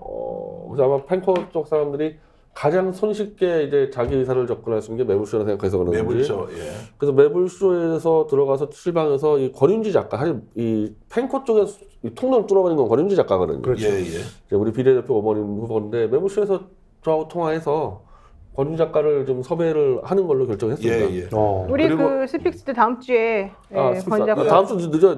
월요일이나 화요일에 저는 뭐 노희 변호사 하자대로 하는 사람이기 때문에 뭐 제가 별 힘이 이번 없어요. 주에 들어가야 돼요. 예. 그리고 이번 주에 노희 변호사가 아마 최경영의 정치본색에도 네, 단독 네. 출연해서 또 아. 인터뷰를 하기 때문에 아무래도 이제 역대 용사들은 권위가 좀 떨어지고요. 최경영 기자의 정치본색은 권위가 아유, 있기 무슨 때문에 소리예요, 그게. 아유, 어쨌든 나가셔서 이제 하는 걸로 보면 전체적으로 이렇게 소나무당에 대해서 제대로 조명을 한번 해보자 이런 이제 분위기는 확실히 만들어지는 것 같고요. 댓글로 올려주시는 분 중에서 송작가 TV도 다루고 있습니다. 아, 감사합니다. 송작가님 감사하고요. 근데 송작가 TV 제가 들어봤는데 예. 펜코에서 터졌다 그러니까 사실 터지는지 안 터졌는지 뭐 장난삼아 시작한 거 아니냐, 그다음에 또 배우가 있는 거 아니냐 이런 의문도 좀 그래요? 하시더라고요. 근데 그러진 않습니다. 그리고 또 한 군데가 있네요. 제가 그 잊어버렸거든요. 뉴탐사. 뉴탐사가 유탐사도 소나무 있게 다루고 원래 있습니다. 이제 많이 이제 이렇게 다루어 주시고 있어서 소나무당의 진가를 다뤄주시는 여러분들께 진심으로 감사드리고요. 또 다루지 못했던 언론이나 유튜브 채널도 뭐 사정이 다 있었을 겁니다. 그런데 이번 총선에서 뭔가 소나무당이 대한민국 정치를 바꾼다고 보수에서는 하면 윤창중 TV. 윤창중 TV도 윤창중 다루고 TV? 윤창중 선배님 예, 오랜만인데 반갑습니다. 감사드리고요. 예. 새로운 정치를 해보겠다는 소나무당의 이런 열렬 정신, 현장에서 뛰면서 육박전 해내는 UDT 같은 특공대 정신, 다뤄줄 수 있는 언론이 좀 더 많으면 국민들의 선택의 폭이 넓어질 것이다. 이런 생각으로 저희뿐만 아니라 여러분들이 함께 응원해 주시면 고맙겠고요. 그리고 지금도 댓글로 많은 분들이 들어와 계시고 5,500분이 보고 계십니다. 자, 이렇게 해서 이제 소나무당이 출격을 했다 10% 말씀하셨고, 제가 봐서는 전국 득표율이 3%면 한 2명 정도는 당선되지 않습니까? 연동제 특성상 그렇게 되겠죠. 그렇게 이제 되지 않습니까? 그러면 이제 노인 변호사 1번, 그리고 변희 대표 2번이면 이제 두 분을 제가 국회에서 의원으로 모셔야 되는데 약간 좀 생경하긴 한데, 노인 변호사 3% 얻을 자신이 있는 거죠. 사실 저는 그동안에 자신이 별로 없었는데요. 예. 요즘은 제가 자신감을 많이 찾아냈습니다. 다시. 자신감에 이제 이렇게 들떠 있다, 아니면 자신감이 충만하다? 자신감을 가지게 되었고 이걸 유지하는 것이 관건이고 더 말하자면 우리 8명 비례 전부 다 당선시키는 것이 저희 목표다. 그 발언으로 보면 굉장히 정치적으로 조심하는 발언 같았어요. 평소 모습은 맞지, 내가 자신 있다고 했지, 두고 봐, 무조건 얻을 거야. 제가 이렇게 언제 하는 게 그랬어요? 아니, 예를 들면 노인 여사의 이미지는 그런 자신감 충만의 이미지였는데 오늘은 좀 더 겸손하게 이렇게 하시는 것 같고, 지지율이 어쨌든 3%는 갈 수 있다, 최소한 그 이상이다, 이렇게 보고 그거는 뭐 내일 투표해도 갈지 않을까 3%는. 3%는 아니, 그래서 많은 분들이 제 주위의 평론가들도 그렇고요, 여론조사 제대로 된 결과를 한번 보면 그렇죠. 예를 들어서 소나무당이 지금 전국 이제 지지율이 한 1.5% 아니 2%만 나오더라도 이게 엄청난 탄력이 붙을 것인데 이걸 보는 게 없다는 거예요. 그렇죠. 증거가 없으니까 이거 어떻게 해야 되느냐. 그래서 저는 이번 주 주말에 나오는 여론조사 결과에서 정당 지지율이 어떻게 나오느냐, 아마도 저는 뭐 조작은 아니지만 적극적으로 당원들한테 요청을 해서 전화 같은 걸 좀 받고 여론조사에 좀 적극적으로 참여하라, 이런 게 좀 필요하지 않을까 싶은데 김성수 평도 어떻습니까? 그렇죠. 그런 작전도 필요하고, 특히 이제 지금 현재 그 들불이 붙고 있는 곳은 커뮤니티에서 먼저 붙었거든요. 네. 근데 이 커뮤니티가 그 불길이 제대로 유지만 된다면 화력이 엄청납니다. 그러니까 펜코 이외의 커뮤니티로 이게 올라가야 되는데 지금 벌써 어떤 모습을 보면 딴지가 받아가고 있어요. 딴지는 지금 조국 혁신당과 몰빵론이 싸우고 있는 곳이거든요. 네. 그런데 딴지에서 소나무당을 관심 갖기 시작했어요. 예. 그래서 송영기를 다시 이렇게 발견해 주는 건 고맙다, 이런 분위기들이 딴지에서 만들어지고 있고요. 그리고 딴지 외에도 뭐 그 이재명 대표가 아성을 구축하고 있는 그런 커뮤니티가 아닌 그런 외곽의 커뮤니티들이 조금씩 반응을 보이고 있어서 커뮤니티 공략을 갖다 좀 신경 써야 될 것 같고, 그리고 지금 현재 그 전반적으로 언급량들이 폭증하고 있는데 네. 그 언급량이 폭증한 것을 조금 더 불쏘시개처럼 떼어줄 수 있는, 아까 그 말씀하셨듯이 뭐 여론조사 오면 받아라 이 정도가 아니라 좀 더 아주 그 과학적으로 좀 그런 그 데이터들을 잘 더 번져나가게 할 수 있는 당 차원의 전략이 좀 필요하거든요. 그런 전략가가 소나무당에서 있다고 한다면 분명히 일주일 안에 기적과 같은 일을 만들어낼 수 있다고. 권윤지까지 당선한다, 이렇게 이제 진익환님 그리고 남영진님 이렇게 글 올려주셨는데, 어쨌든 지금 바람이 크게 일어날 수 있다라는 생각은 하고요. 자, 그래서 이제 의사들 이야기 좀 해봐야 되는데, 우리 대한의사협회장에 했던 최대위 회장이 목포 출마했고 의사들이 상당히 소나무당 쪽으로 지지하거나 당원가입이 많았다 그랬지 않습니까? 오늘 어제 이제 이틀 동안 정부에서 내놓는 의사들하고 갑자기 이렇게 타협을 하자, 이 분위기가 오히려 상황을 이상하게 꼬아가지고 의사들이 그렇죠. 더 강경하게 지금 나오고 있습니다. 이게 어떻게 봐야 돼요? 워낙에 이제 이 2,000명 정원의 국민들의 지지가 높으니까 예. 총선 때까지 그냥 밀어붙이자고 했다가 이 잘 안 되고, 실질적으로 지금 병원이 지금 시스템이 다 망가지고 있고 치료도 못 받고 이런 데 벌어지니까 지난주부터 이제 여론이 뒤집어졌어요. 예, 아, 예. 이거 정부가 잘못한다. 이러니까 애초에 2,000명 정원이 철학해가지고 밀어붙인 게 아니라 그냥 총성령으로 질렀기 때문에 맞아요. 야, 총선에 도움 안 된다. 그러니까 바로 후퇴를 하니까 의사들은 더 열받는 거죠. 의사 2,000명을 질러서 시스템을 완전히 마비시켜서 결국에는 부산대 의대 교수 한 명 지금 돌아가시지 않았습니까? 예, 네, 과로로. 예. 이렇게 죽여놓고 아, 우리 총선 때 좀 해야 되니까 우리 물러설게. 이건 의사들한테 불질러 버리는 거예요, 이건 지금. 자, 이게 이제 총선 때 어떤 영향이 있겠죠? 지금은 이제 의정 협상을 하겠다고 한동훈 비대위원장이 건의한 형식의 대통령이 받았어요. 근데 의사들은 무슨 이야기 하느냐? 우리는 아예 원천적으로 취소하라. 이러니까 이제 국민 여론도 이거 뭐야? 또 국민의힘을 지지하는 사람도 이거 뭐야? 또 의사단체들은 야 이거 또 기득권 더 강화하는 거 아니냐? 이러면서 이제 국민들이 막 혼란에 빠져 있습니다. 노임에서 이거 어떻게 이제 지금 관망해야 돼요? 아니 그러니까 이 정부가 하는 일이 맨날 이래요. 맨날 자기네들 이득만 생각해가지고 어떤 정책을 내놓는 거지 그게 정말 국민을 위한 정책이 아니라는 게 다시 드러났지 않습니까? 지난번에 간호사법 우리가 제정해야 된다 그랬을 때 거부권 행사했잖아요. 그렇죠. 그래놓고는 이번에 의사들 이 문제 가지고 파업하고 그러니까 간호사들밖에 또 도와줄 사람이 없으니까 우리가 간호사법 통과시켜줄게 이런 식의 당근을 내밀면서 뭔가 해보려고 하다가 또 망했죠. 이번에 2,000명 증원 문제도 보세요. 사실 의사들이 갑자기 2,000명이 증원된다는 게 상식적으로 말이 안 되잖아요. 그러면 원래 그걸 정말 진정성 있게 하고 싶은 사람이라면 왜 2,000명이 필요한지 그 숫자가 어떤 식으로 나왔는지 그래서 결과적으로 그 의료에서 필수 의료 시스템이 어떻게 만들어져야 되는지 이런 것들을 설득하는 작업이 필요하고 가장 핵심 인물인 의사들하고 먼저 얘기가 돼야 되는 거거든요.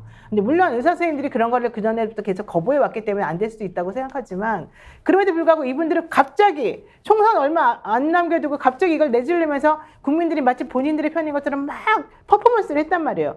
그러니까 그걸 보면서 의사들이 가만히 있겠습니까? 당연히 우리를 가지고 놀아 이런 식의 생각밖에 안 드는 거죠. 그러다가 지금 분위기가 또 안 좋아지니까 갑자기 의사들하고 그동안에는 가역적 불가역이다 전혀 이분들하고 타협하지 않겠다 하다가 갑자기 또 태도를 바꾸잖아요. 이건 뭐예요? 표가 됐냐 안 됐냐만 가지고 따지는 거지 실제 국민을 위한 사람이 아니라는 게 다시 드러났잖아요. 저는 이런 게 바로 이 대통령이나 이 정부의 특징이라고 생각을 하고 국민들도 여기에 대해서 염증을 느끼고 있다. 이렇게 그러니까 생각합니다. 이 여론이 변하는 지점들을 우리가 잘 봐야 되는데 애초에 2,000명이라고 하는 사람을 그 규모를 설득을 하지 못한 그렇죠. 상태에서 언론을 장악하고 그 다음에 댓글을 조작하고 그리고 90억을 들여가지고 광고 폭탄을 갖다가 던져가지고 이 문제를 관철시키려고 했어요. 그런데 현장에서 사람들이 피부로 느끼는 것이 번져나가는 건 시간이 더디잖아요. 그런데 실제로 병원에 가본 사람들, 특히나 대학병원에서 가본 사람들이 그 위기감을 느끼기 시작했어요. 그래서 이게 여론이 반전되다 보니까 그럼 이 반전되는 것들에도 출구 전략이 필요했거든요. 그런 출구 전략을 전혀 없이 그냥 됐어. 이쯤 하면은 우리가 그 한동훈을 띄워줄 준비가 다 끝났으니까 한동훈을 출격시키자라는 것이 의심스러울 만큼 하루아침에 이걸 손바닥 뒤집는 거예요. 그러니까 바로 어제까지 90억 들인 그 광고를 아파트 엘리베이터에서 혹은 TV에서 혹은 극장에 가지고 15,000원 냈는데 거기서 나오는 그 영화관에서 광고로 보던 사람들이 배신감을 느끼는 거예요. 도대체 이 정부가 지금 도대체 뭐 하는 짓이야 도대체? 아니 그래서 이런 거죠. 이걸 좀 이제 따져봐야 되는데 그래서 오늘은 이제 의사단체에서 공식 의견이 나왔어요. 책임자에 대한 어쨌든 문책을 하라. 그럼 조경 장관을 조지라는 이 말인데 이게 하나가 있고 네, 차관도 있죠. 박민수 차관. 뭐 이제 박민수 차관도 있는데 어쨌든 책임자에 대한 문책을 요구를 했고 두 번째는 정부가 2,000명이라는 숫자를 원천적으로 없었던 일로 만들어 놓으면 다시 대화의 새로 장에 시작하자. 나가겠다고 네. 했어요. 그렇죠. 야 이러니까 이 싸움이 도대체 어떻게 가는 거야 이런 생각이 들더라고요. 이게 의사단체 대표적으로 의협하고 등등이 할 수가 없는 게 무슨 의협이 지금 파업을 하는 게 아무것도 없습니다. 그냥 그렇죠. 전공의들이 집에 간 거예요. 못 해먹겠다고. 뭐 같이 합의해서 간 것도 아니고 각자 다 사라져갖고 의대 교수들도요. 못 해먹겠다고 이제 집에 가겠다는 거예요. 이제 이런 부분들이. 그러니까 의사단체들과 정부가 협의를 한다고 해결될 문제도 아니야. 이걸 만약 예를 들면은 복지부 장관을 이제 해임하고 했다 했잖아요. 다 철회됐다. 다시 불러들이는 것도 바로 되는 게 아니에요. 이거는. 와 그러니까 이게 완전히 끝장을 내는 거예요. 의료는 완전히 시스템 붕괴시켰고 의사 한 명 한 명의 그 프라이드를 박살내놨기 때문에 그러니까 협의로 될 문제가 아닙니다. 이거. 여기서의 핵심은 이런 식으로 해놓고 퍼포먼스를 하려고 했다는 거예요. 거기서 의사들도 국민들도 돌아버리는 겁니다. 그러니까 의사들의 마음은 이런 거예요. 우리한테 사람 목숨 갖고 담보로 기득권 챙기려고 한다며 근데 니들은 지금 사람 목숨 갖고 지금 뭐 한 거야? 라고 얘기가 들어가고 시작하고 이렇게 되면은요 협상이라는 게 불가능하고 무조건 네가 무릎 꿇고 잘못했다고 반성하지 않으면 나는 아무것도 안 할 거야. 이런 상황이 돼버린 거예요. 이것은 그야말로 재앙의 그 시작입니다. 저는 좀 더 나가서요. 의사 입장에서는 윤석열 자체를 퇴진시키지 않으면요. 그러면 안 되는 거예요. 방법이 없어요, 의사들 쪽에서. 아니 그렇지만 저는 국민의 위치에서 보면 지금 의사들도 이렇게 해가지고 2,000명 아니고 원천 봉쇄, 이제 원천 무효를 하고 정부에서 무릎을 꿇어라. 그리고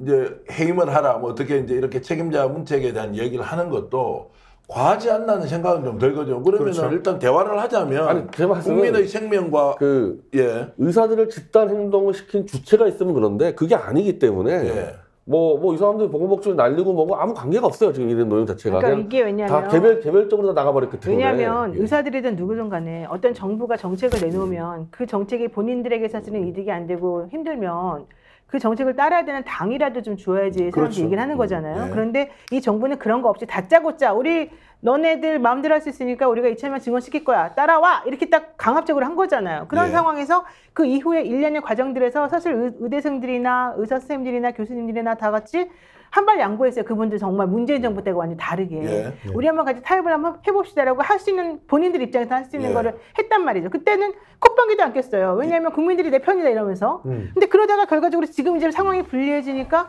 마치 본인들이 뭔가 협상을 다시 할 수 있는 사람들인 것처럼 지금 뭔가 해보려고 해요. 그러면 그걸 바라보는 의사들이나 이런 사람들 입장에서는 난 이 정부를 믿을 수가 없어. 이 사람들 신뢰할 수 없어. 이 사람들 지금은 이렇게 상황이 안 좋으니까 우리들한테 손을 내밀지만 실제 자기네들이 조금만 또 태도가 달라지면 또 달라진다 이렇게 생각하잖아요. 그럼 이 사람들이 뭘 믿겠습니까? 그럼 좋다. 너네들의 진정성을 보여라. 우리가 너네를 믿을 수 있게끔 행동을 보여주라. 그 첫 번째가 이 사태를 만들어낸 책임 있는 사람 먼저 좀 치우고 좀 처벌을 하고 너네들이 원점에서부터 다시 우리하고 정말 진정성 있게 논의할 수 있다는 걸 보여줘라. 이거밖에 없어요. 이 요구가 과한 겁니까? 아니에요. 과한 게 아니라. 그런데 지금 이 그 변 대표의 말이 굉장히 중요해요. 서로가 책임자가 있어야 돼요. 근데 막말로 이번 의료 파국을 만들어낸 정부 쪽 책임자가 누굽니까? 윤석열이에요. 그럼 윤석열이 그만두는 거 이외에는 방법이 없는 게 되니까 출구 전략이 없는 것이고, 그 다음에 이제 의사 쪽에서도 누군가 강성 지지자들이 뒤에서 조작을 하고 뭔가 압박을 놓고 뭐 불이익을 주고 이러면서 내몰았어야 이게 해결이 되는 거예요. 근데 그게 아니라 오히려 지금 수사받고 구속당하게 생겼어요. 압수수색도 해버렸으니까. 자기네들이 한 거는 그냥 전공의들이 걱정된다라는 말한 것밖에 없어요. 그 사람들이 실제로 진짜 이번에 형편없었잖아요. 우리 말 좀 들어줘라. 이 말 했다고. 이걸 했다고 지금 구속하고 압수수색을 한다며. 의사들이 절망해서 떠나는 이유는 의협이 똑바로 투쟁 못했기 때문에 떠난 게 있으니까 의협에서 최래집 대표를 투쟁위원장으로 내세워서 정면 싸움하려고 했는데 대구 쪽 의사들이 왜 윤석열 공격하냐 해가지고 쫓겨났단 말이에요. 의협이 못해주는 사이에 이제 공격 들어오니까 이제 의사들이 포기하고 나가버렸단 말이에요. 그러니까 지금 의협 이제 선거가 들어왔는데 지금 의협은 어떤 입장이냐? 윤석열 퇴진을 걸 수밖에 없는 게 의협이 윤석열을 퇴진시켜줘야지만 젊은 의사들을 이제 마음 다해서 주는 거예요. 그거밖에 없는 상태예요. 이거는. 그러니까 대통령이 직접 나서서 국민들 여론을 등에 얻고 2,000명 그냥 박아버리고 오히려 대화나 타협 아예 안 없이 하려고 하잖아요. 절대 안 해. 너희들 그럼 감옥 갈 준비해. 그렇죠. 이렇게 가버리니까 정말로 직업을 다 던지고 나가고. 아니 그래놓고 외국에 있는 병원에 가서 의사하겠다 그랬더니 니네 행정처분으로 니네 그런 거 못하게 할 거야. 그래서 협박했잖아요. 그게 얼마나 끔찍한 전 일입니까? 세계 뛰어가지고 외국에다가 환자를 보내겠다는 얘기까지 하는 미친놈들이 어디 있습니까? 이게. 그 이제 뭐 표현 어찌됐든 이건 진짜 이렇게 이거 있는 꼬아놓고는 거예요. 그러면 이제 의협 문제는 당장 이제 병원에 가서 응급수술을 받아야 하는 환자들, 암수술 뭐 대기자들이 지금 병원에 아예 진료가 과거에 비해서는 훨씬 더 많은 시간이 걸리더라는데 그럼 그렇다고 하더라도 이건 해결은 해야 될 거 아니에요? 그럼 어떻게 해결해야 돼요? 그러니까 이거는 정말 이제 이 의협이 이제 할 수 있는 일은 윤석열 퇴진으로 나와서 실제로 시켜보여야 되는 겁니다. 의협이. 그거 말고는 의사를 지금 안 하겠다고 떠난 사람을 개별이 다 들어와야 되거든요. 한 명 한 명이. 그거 아니면은 어려워요. 그러면 한동훈 비대위원장이 나서가지고 어제 실패했잖아요. 실패했는데 본인은 그래서 만나서 이제 풀겠습니다, 해결하겠습니다 하고 했는데 오히려 자기가 무슨 마술사 뭐 진이 램프에 램프 아니, 이 정도 한동훈이 아니고 실제로 한 말이 이거예요.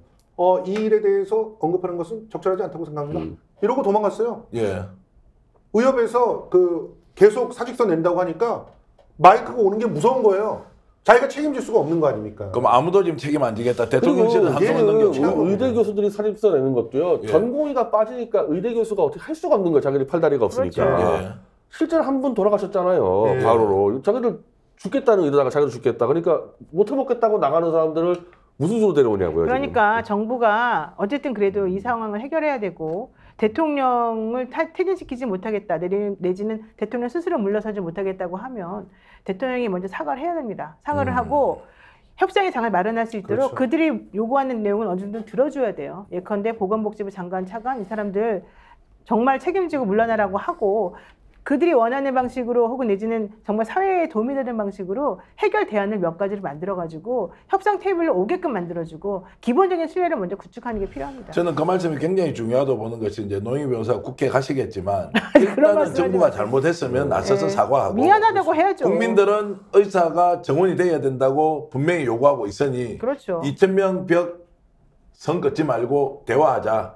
그리고 빨리 복귀해서 어쨌든 병원을 정상화시켜라 이런 요구를 해야 되는데 할 것 같습니까 윤석열 대통령?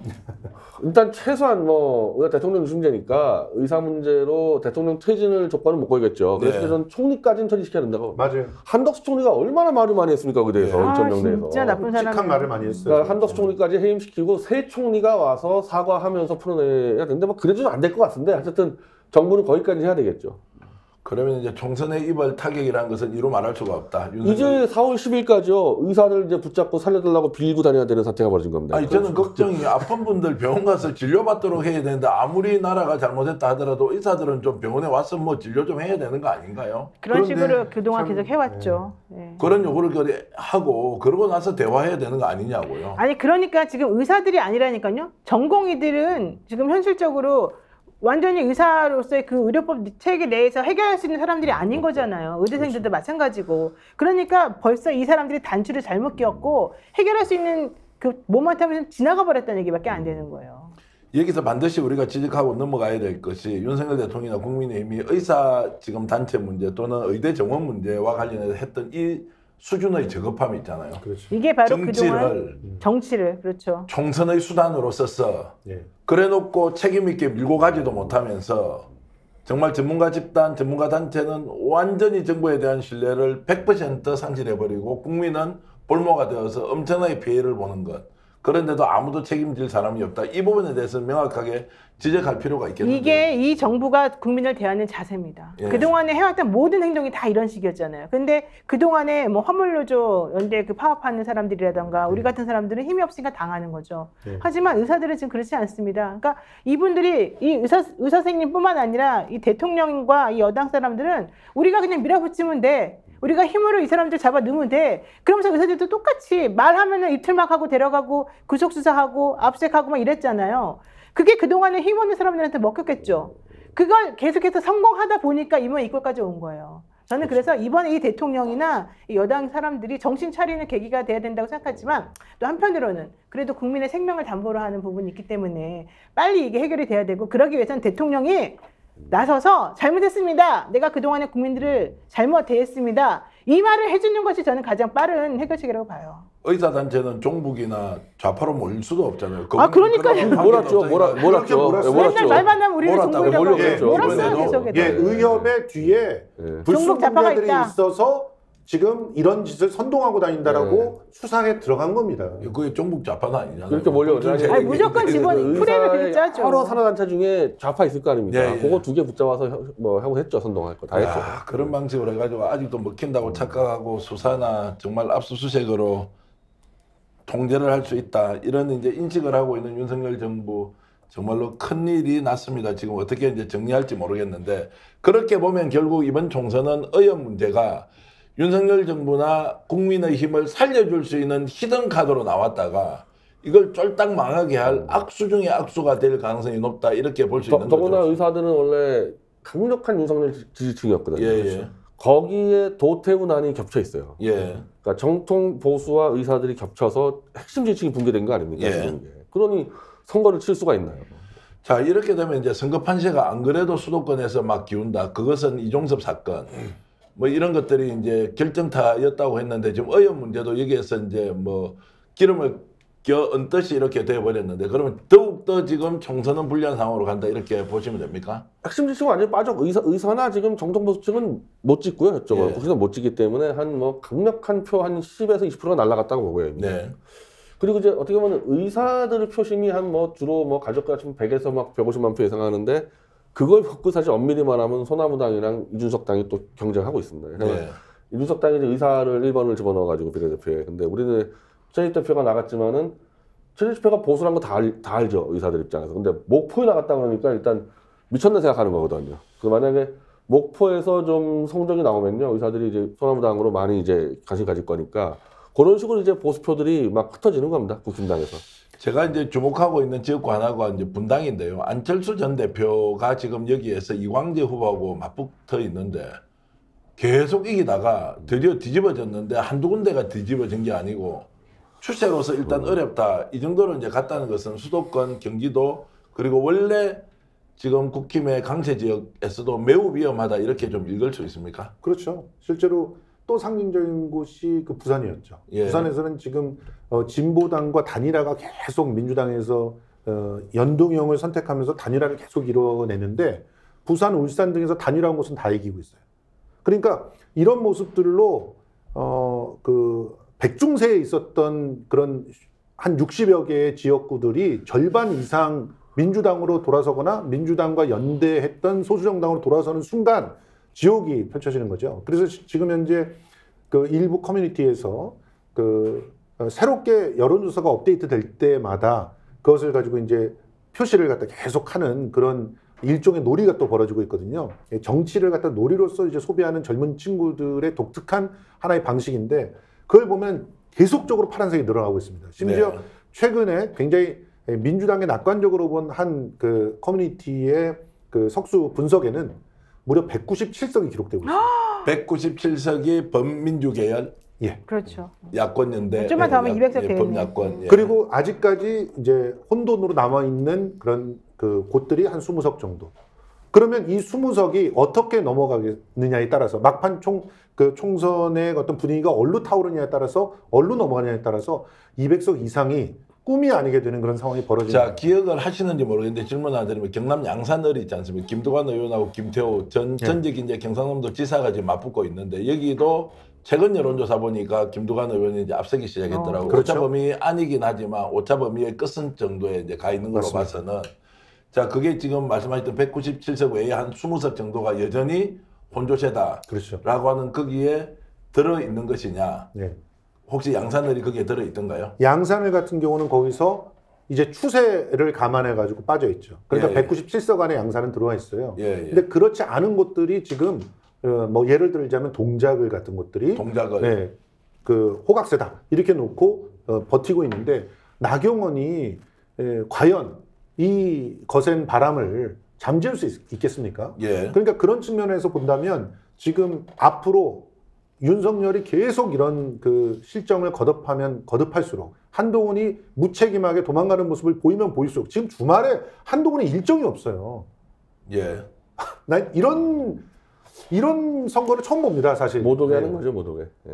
그러니까 이 못 오게 한다는 것은 와도 도움이 안 되고 그걸 와가지고 깎아먹는다는 막 거예요. 스마트폰 사진 찍고 이런 거에서 엄청난 이제 이 정통 보수 쪽에서 분노하는 거거든요. 예. 선거는 많이 가는데 지 뭐 하는 거냐 그래서 그렇죠. 못 오게 하는 거죠.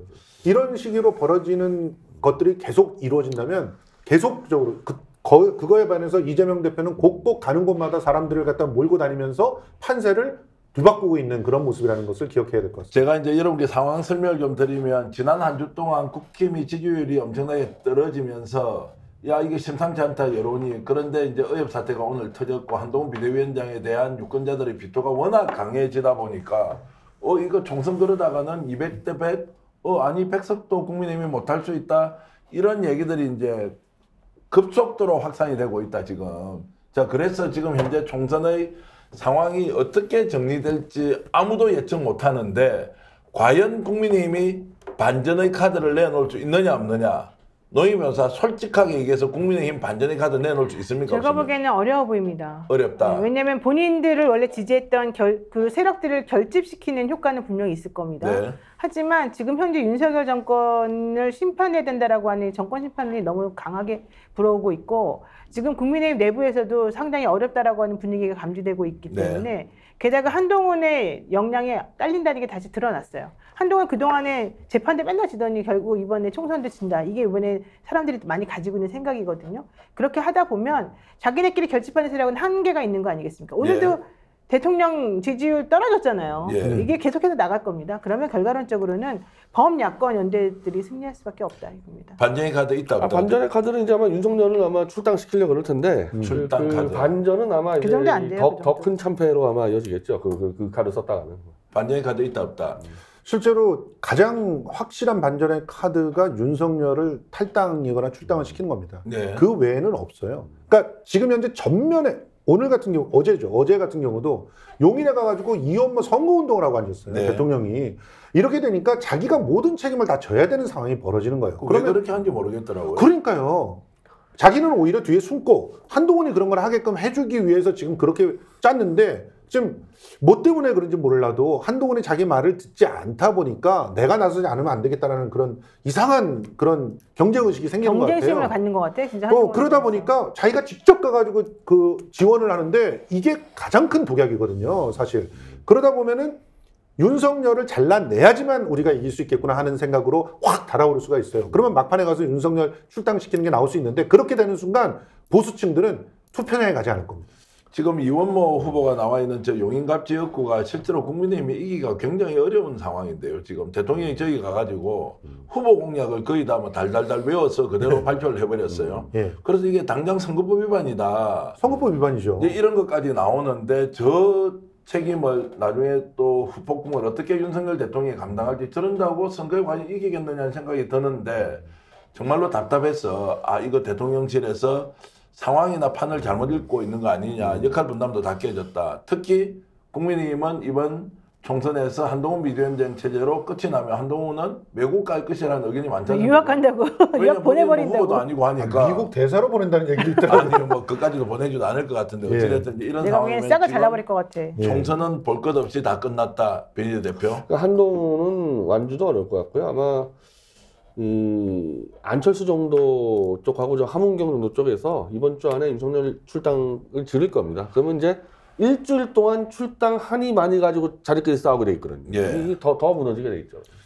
지금 실시간으로 6,400분이 들어와 계시고 우리가 지금 역전의 용사들 방송하고 나서 가장 많은 분들이 저희들을 열광해 주시고 지지해 주시고요. 댓글도 너무너무 좋은 말씀 많습니다. 노영희 변호사 국회의원 안 되면 안 되겠고요. 변희재 대표는 국회 법사위 가서 어쨌든 초대형 이벤트를 일으킬 수밖에 없는 것 같고 김성도 평론가 옆에 앉아 계시지만 저분도 소나무등 한번 지원을 해봤으면 어떻겠느냐라는 생각이 들 정도로 소나무등에 대한 기대나 지지가 많다. 역시 바른 마음으로 결기 있는 목소리로 거리에서 몸을 던져서 싸워왔던 사람에 대한 국민들의 지지나 응원이 아닌가라는 생각이 들고요. 지금 생창민님, 이 발음이 안 돼요. 죄송해요. 리님, 삼류바보님, 변희재 믿는데요. 이분은 변희재를 믿는데요. 송재학님, 그리고 예리님, 슈슈님, 전바미님, 지구촌님, 햇살미소님, 헛똑똑이님, 정의상식님, 매국노 척결님, 재밌어, 미리미리 퐁당퐁당, 배드클로스, 무해, 그린데이, 봄이 와서 왔네. 다른 분들도 다 읽어드리지 못하지만 정말로 대한민국을 좋은 나라로 만들기 위해서 온몸을 던져서 헌신과 희생으로 일상을 보내고 있는 변희재 대표와 노영희 변호사께 여러분 박수 크게 한번 보내주시면 어떻겠습니까? 그리고 현장에서 여러분들에게 생생한 목소리 드리기 위해서 취재하고 분석하고 평론하는 김성수 평론가께도 격려와 응원의 박수 부탁드리고 노영희 지금 TV도 틀어놓고 있죠? 네. 오늘 몇 명 지금 들어와 있습니다? 저희 지금 1,000분 들어와 계십니다. 1,000분. 아이고 그분들께도 너무너무 감사드리고요. 노영희 TV 항상 응원해 주시고 그리고 김성수 TV 응원해 주시고요. 변희재 대표가 하고 있는 미디어워치 또 여러분들 성원해 주시면 고맙겠습니다. 오늘 이 방송 대한민국에서 6,500분 보셨고요. 오늘 밤새도록 돌리면 아마 7,000명, 8,000명이 다시 보기에 전 세계에서 이 방송 보실 텐데 혹시 마음이 불편한 것이 있었다면 이 방송을 통해서 시원하게 털어내시고 오늘 밤 늦게 내일 또 하루 일상 잘 보내시길 바라면서 제가 역전에 하면 용사들 다 같이 하고요. 구독, 좋아요 안 해주신 분 구독, 좋아요, 공유도 좀 부탁드리겠습니다. 역전에 하면 다 함께 용사들하고 끝내겠습니다. 역전의 용사들!